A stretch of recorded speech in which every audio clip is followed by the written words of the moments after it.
జన్మభూమి మీద ప్రేమ ఉన్నాడు తెలంగాణ రాష్ట్ర సమితిని పీకేసి ఎవరన్నా భారత రాష్ట్ర సమితి పెట్టుకుంటాడా? ఇవాళ జన్మభూమి ఎట్లా గుర్తొచ్చింది? మీలాంటి మిత్రులు ఫోన్లో కూడా మాట్లాడుకున్న స్వేచ్ఛ లేదు ఆ రోజు.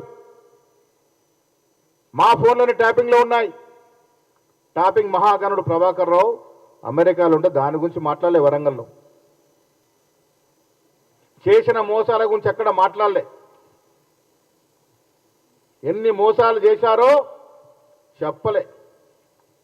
జనం ముందుకొచ్చి కళ్ళబుబురి కబుర్లు చెప్పినాడు. 2 BHK 2 బెడ్రూమ్ల స్కీమ్ ఎంత గరానా మోసమో తెలంగాణ ప్రజలకు తెలియదా? ఎన్ని బెడ్రూమ్లు కట్టించినావు నువ్వు?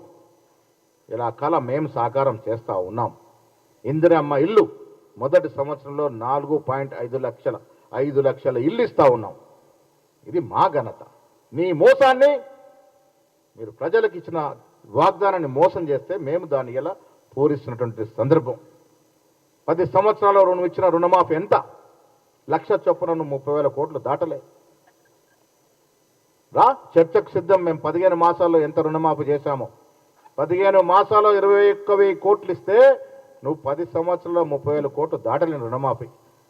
నువ్వు ఇలా రుణమాఫీ గురించి మాట్లాడుతూ ఉన్నావు. తెలంగాణ వచ్చింది నియామక కోసం. ఎన్ని నియామకాలు చేశారు మీరు? సోయి లేదా? అప్పుడు ఉద్యోగాలు ఇవ్వాలి, ఉద్యోగాల కోసం తెలంగాణ తెచ్చుకున్న సోయి ఎందుకు లేకుండా పోయింది? కుర్చీ ఎక్కగానే ఈ వర్గాలన్నీ మర్చిపోయిన మాట సందర్భం వాస్తవం కాదా? కుర్చీ ఎక్కే ముందు నువ్వు మాట్లాడిన మాటలు ఎన్ని? దళితుల గురించి మాట్లాడినావు, బీసీల గురించి మాట్లాడినావు, లంబాల గురించి మాట్లాడినావు, ముస్లిం గురించి మాట్లాడినావు. కుర్చీ ఎక్కినాక ఎప్పుడైనా వాటి గురించి ఆలోచించినవా? ఇది దగా కాదా? మోసం కాదా?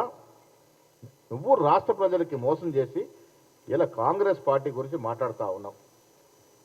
ఒక్క మహిళల మీటింగ్కి రాలే. కారణం ఏంటి? సంతోషంగా ఉన్నారు కాంగ్రెస్ పార్టీతో. ఉచిత బస్సుని హవేళన చేస్తూ మాట్లాడినాడు. ఇలా ప్రజలు మహిళలు బస్సును వాడుకుంటా ఉన్నారు. ఓ బహత్తర స్కీమ్ లాగా ముందుకు పోతా ఉంది. 500 రూపాయలు సిలిండర్ మీద సబ్సిడీ ఇస్తూ ఉన్నాం. అవి తీసుకున్న మహిళ ఎవ్వరు కూడా నీ మీటింగ్కు రాలే. నీ మీటింగ్ వచ్చింది ఎవరయ్యా అంటే విస్కీ బ్రాండ్లకు ఆశపడి వచ్చినటువంటి జనాన్ని ఉద్దేశించి నువ్వు మాట్లాడతావు. నీ తప్పులు కప్పుచ్చుకొని లేని మాటలని వాస్తవాలని మాట్లాడి మమ్మల్ని ప్రజల్ని మభ్యపెట్టే ప్రయత్నం చేశావు. నీ హయాంలో విద్య వైద్యం అడుగంటిపోయినటువంటి వాస్తవం కాదా? కొన్ని ప్రైవేట్ ఆసుపత్రులకి నువ్వు వెసులుబాటు ఇచ్చి వాళ్ళు పెరిగే విధంగా దోహదపడినటువంటి మాట వాస్తవం కాదా? కోవిడ్ సమయంలో హాస్పిటల్ దోచుకున్న తీరు తెలంగాణ ప్రజలు మర్చిపోలే. ప్రైమరీ హెల్త్ సెంటర్ నుంచి నిమ్స్ వరకు నువ్వు సంకనాకిపిస్తే మేము ఇలా దాన్ని ప్రక్షాళన చేసి బలోపేతం చేసినట్టు సందర్భం ప్రజలు గుర్తిస్తూ ఉన్నారు. విద్యను మొత్తం అడగంటించే పరిస్థితి తీసుకొచ్చినావు. యంగ్ ఇండియా స్కూల్ పేరిట ఇవాళ మేము విద్యని మళ్ళీ పూర్వ వైభవం తీసుకొచ్చే ప్రయత్నం చేస్తూ ఉన్నాం. ఇలా చెబుతూ పోతే నీ హయాంలో ఎవరు బాగుపడ్డారు? ఒక్కసారి చర్చకు సిద్ధమా? ప్రైవేట్ వ్యక్తులు, బడా వ్యాపారస్తులు, పెద్ద పెద్ద కంపెనీలు, పెద్ద పెద్ద బిల్డర్స్ తప్ప సామాన్యుడి గురించి ఎప్పుడైనా ఆలోచించినావా? కాంగ్రెస్ ప్రభుత్వం వచ్చిన తర్వాత సంక్షేమ హాస్టళ్ల కోసం ఆహారం, కాస్మెటిక్స్, యూనిఫామ్, సబ్బు, టూత్ బ్రష్ ఇవన్నిటి కూడా రెట్టింపు చేయడమే కాకుండా మెస్ ఛార్జీలు 40% పెంచిన ఘనత కాంగ్రెస్ పార్టీది. 10 సంవత్సరాలు ఈ బీద పిల్లల గురించి ఒక్క రోజన్న ఒక్క క్షణమైన ఆలోచించిన పాపాన పోయినవా కేసీఆర్ గారు? ఇవాళ మీరు మీ నిర్వాహకం గురించి మాట్లాడుతూ ఉన్నారు. సన్న బియ్యాలు నేనేదో గొప్పగా చెప్తున్నట్టు ఇప్పుడు వరి వండింది తెలంగాణలో అని. అరే లెక్కలు తీసుకొని మాట్లాడు నాయనా.